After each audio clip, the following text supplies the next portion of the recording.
ఏనుగు మా ఊరొచ్చింది ఏనుగు ఏనుగు ఏనుగు నల్లానా ఏనుగు కొమ్ములు తెల్లానా ఏనుగు మీద రాముడు ఎంతో చక్కటి బాలుడు. అబ్బా ఈ పాటలు మస్తు వాడుకుంటాం కదా అన్నలో చిన్నగా ఉన్నప్పుడు. మరా ఏనుగు ఇలా ఏ ఊరికి పోయింది ఏ గుడికి పోయిందో ఒకసారి చూద్దామా నడురి.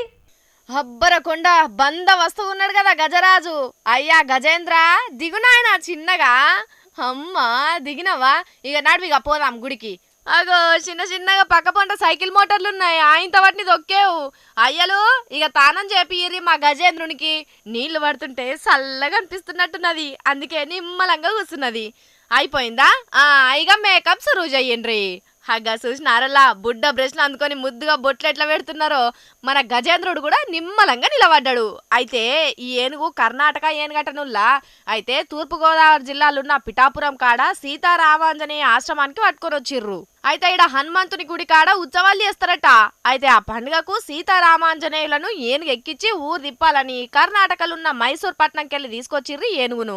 ఇక పండుగకు ఆ కాలం నుంచి ఎట్లెట్లా చేస్తున్నారో ఏం కథనో ఇక పెద్ద ఆయన చెప్తున్నాడు మంచికి నుండ్రి. సీతారామాంజనేయ స్వామి వారి 55వ సంవత్సరం ఉత్సవాలు మేము బాల్యం నుంచి కానీ చందా వేసుకుని 4 కానుల చందాతోటి స్వామివారి సేవ మొదలెట్టాం.